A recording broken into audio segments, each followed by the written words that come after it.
प्रणाम महोदय। मैं सौ गौतमी अनूप पाटिल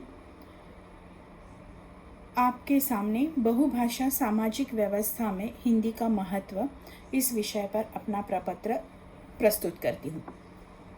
समाज पर भाषा का विशेष प्रभाव रहा है। सामाजिक एवं सांस्कृतिक संरचना के विकास के लिए भाषा का अतुल्य योगदान रहा है। व्यक्ति के व्यक्तिगत एवं सामाजिक विचारों को अभिव्यक्ति देने का भाषा एक सशक्त माध्यम है। सरल रूप में भाषा की परिभाषा स्पष्ट करनी हो तो अपने मुख द्वारा उच्चारित होने वाले ध्वनियों से भाषा जन्म लेती है। अतः मानवीय संस्कृति का निर्माण, विकास, मानव का अस्तित्व, उसकी पहचान, उसके मत मतांतरों के आदान प्रदान के लिए भाषा एकमात्र विश्वसनीय साधन है।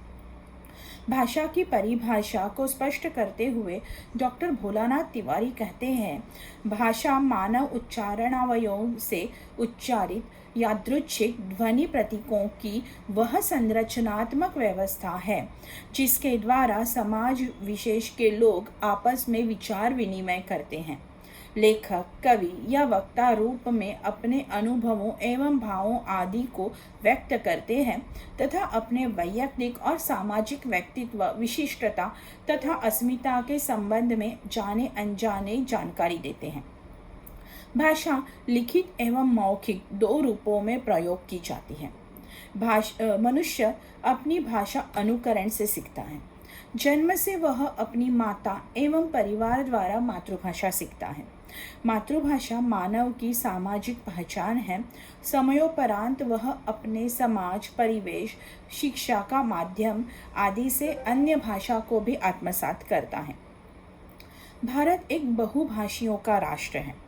वास्तविक विभिन्न राज्यों की अस्मिता की पहचान ही यहाँ की भाषाएं हैं। हिंदी देश की ऐसी भाषा है जो भारत की विविधता में एकता को लक्षित करती है। भारत की अखंडता को प्रकट करने के लिए महात्मा गांधी ने हमेशा हिंदी का सम्मान किया। अंग्रेजी अथवा विदेशी भाषा का विरोध करते हुए गांधी जी कहते हैं, यदि स्वराज्य अंग्रेजी बोलने वाले भारतीयों को उन्हीं के लिए होने वाला हो तो निस्संदेह अंग्रेजी ही राष्ट्रभाषा होगी। लेकिन अगर स्वराज्य करोड़ों भूखों मरने वालों, करोड़ों निरक्षरों, निरक्षर बहनों और पिछड़ों व अंत्यजों का हो तो इन सबके लिए होने वाला हो तो हिंदी ही एकमात्र राष्ट्रभाषा हो सकती है। भारतीय संविधान के हिंदी के अतिरिक्त अन्य 22 भाषाओं को राजभाषा के रूप में स्वीकृत किया है। देश के विभिन्न राज्यों को भाषा अपने राज्य अंतर्गत प्रशासनिक एवं नित्य कार्य प्रयोग के लिए अपनी राज्य भाषा का प्रयोग करते हैं। संक्षिप्त में उस राज्य का बहुतांश जन समुदाय जिस भाषा का अपनी रोजाना जीवन के लिए उपयोग करता है वह भाषा उस राज्य की जनभाषा होती है, जिसे राज्य भाषा के रूप में घोषित किया जाता है।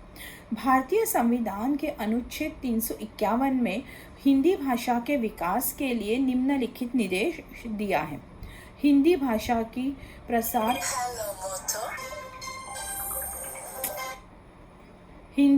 की प्रसार प्रवृद्धि करना, उसका विकास करना ताकि वह भारत की सामाजिक संस्कृति के सब तत्वों की अभिव्यक्ति का माध्यम हो सके तथा उसकी आत्मीयता से हस्तक्षेप किए बिना हिंदुस्तानी और अष्टम अनुसूची में उल्लिखित अन्य भाषाओं के रूप, शैली और पदावली को आत्मसात करते हुए तथा जहाँ आवश्यक या वांछनीय हो वहाँ उसके शब्द भंडार के लिए मुख्यतः संस्कृत से तथा गौणतः वैसी उल्लिखित भाषाओं से शब्द ग्रहण करते हुए उसकी समृद्धि सुनिश्चित करना संघ का कर्तव्य होगा।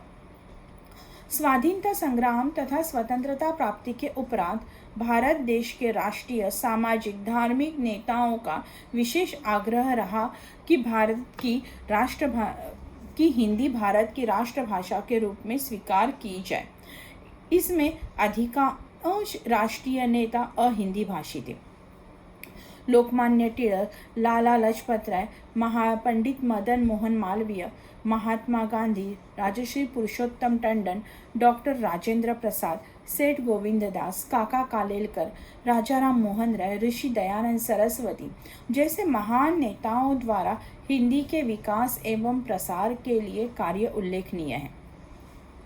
स्पष्ट है कि स्वतंत्रता आंदोलन में समस्त राष्ट्रीय नेता हिंदी भाषा के पक्षधर रहे, क्योंकि हिंदी जनमानस की भाषा है। हिंदी भाषा का जन्म देववाणी संस्कृत से हुआ। समय के साथ प्रवाहित होते हुए हिंदी में भी परिवर्तन हुआ है।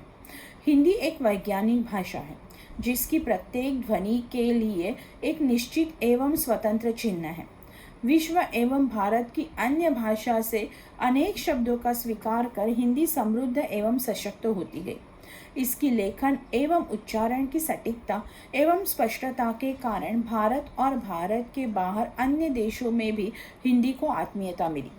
वर्तमान युग के भूमंडलीकरण के दौर में हिंदी भाषा की सरलता के कारण इसे गूगल, फेसबुक, ट्विटर जैसी वेब दुनिया में भी स्वीकृत किया गया। आज भारत विश्व में एक विकसित रूप में अपनी पहचान बना रहा है।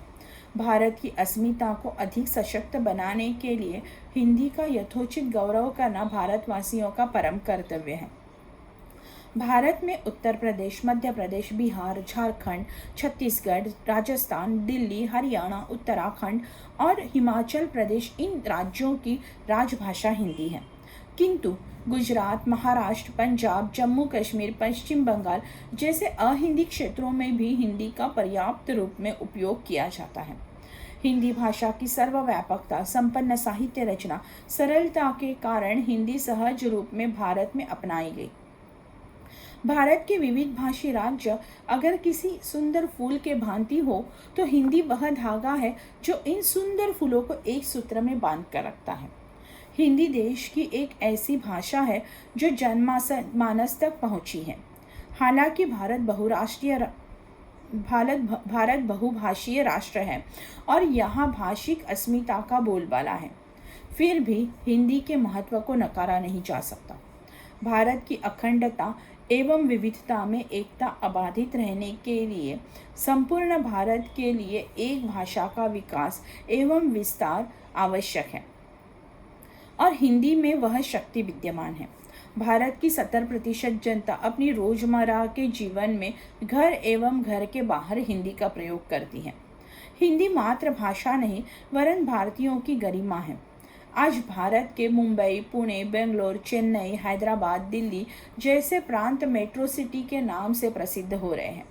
विज्ञान तंत्रज्ञान के युग में अपनी रोजी रोटी की खोज में युवा वर्ग अपने मूल स्थान को छोड़कर अन्य महानगरों में आकर बसा है। तब विविध भाषी जन समुदाय के भीतर अपने विचारों को अभिव्यक्त करने का हिंदी भाषा एक सशक्त माध्यम है। हिंदी फिल्में विश्व को आकर्षित करती है। कारणवश मुंबई की पहचान माया नगरी है। मुंबई की मातृभाषा मराठी है, किंतु हिंदी का प्रयोग भी यहाँ प्रचुर मात्रा में किया जाता है। वास्तविक भारतीय भाषाएं भारतीय संस्कृति की भांति उदार है। भारतीय भाषाओं की संपन्नता परस्पर शब्दों के आदान प्रदान के कारण ही वृद्धिंगत हुई है। हिंदी की देश विदेशों में दिन प्रतिदिन लोकप्रियता बढ़ती जा रही है। कई विदेशी टेलीविजन कार्यक्रमों का हिंदी अनुवाद भारत के लिए प्रस्तुत हो रहा है। भारत बहुभाषीय देश होने के बावजूद वैज्ञानिक एवं तकनीकी कामकाजों में हिंदी का महत्व बढ़ रहा है, क्योंकि हिंदी किसी विशेष प्रांत तक सीमित नहीं है। आधुनिक काल में संगणक पर डॉस, विंडोज, यूनिक्स आदि संसाधनों पर भी हिंदी के साथ अन्य भारतीय भाषाओं में बड़ी सरलता से काम किया जाता है।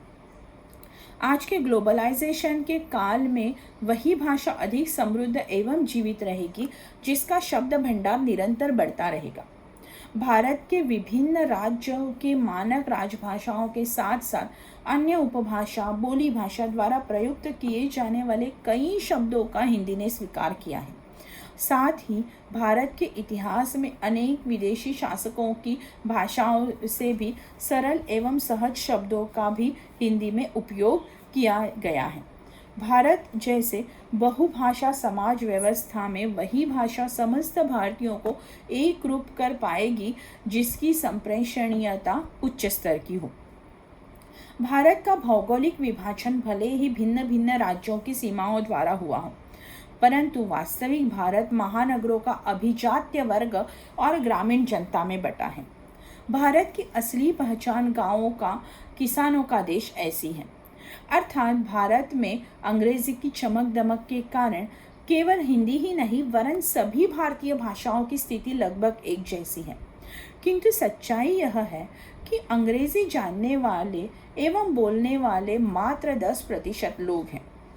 90% भारतीय जनता को अंग्रेजी की गंध ही नहीं है।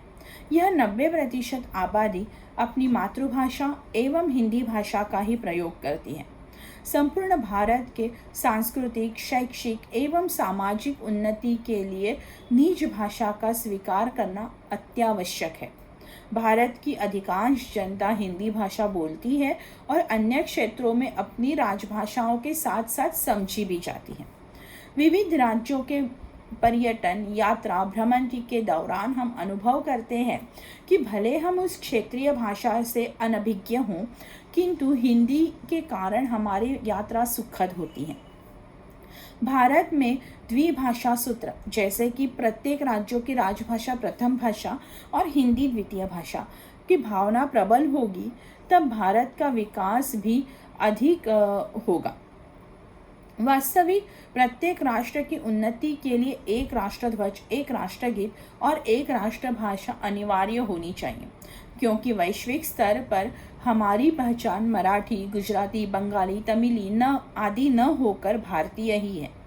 तब हम भारतीयों की राष्ट्रीयता का गौरव हम अपनी एक भाषा में प्रस्तुत कर सकते हैं। भारत जैसे विशाल लोकतांत्रिक देश में हिंदी का सफलतापूर्वक प्रयोग कर हम देश का नाम अधिक उज्जवल करेंगे। देश के अनेक राज्यों की विभिन्न संस्कृतियों और भाषाओं के बीच हिंदी भाषा राम सेतु का कार्य करती है। प्राचीन काल से वर्तमान युग तक भारत में हिंदी भाषा ने एकता की कड़ी की सक्षमता से भूमिका निभाई है। एक प्रकार से हिंदी स्वयं भाषा है। विश्व में जो देश केवल अपनी राष्ट्रभाषा में व्यवहार करते हैं वह अधिक उन्नत हुए हैं। भारत में भी प्रत्येक राज्यों की राजभाषाओं को उचित सम्मान प्रदान कर हिंदी का गरिमापूर्ण प्रयोग करें तो भारत की अखंडता का संवर्धन ही होगा। धन्यवाद।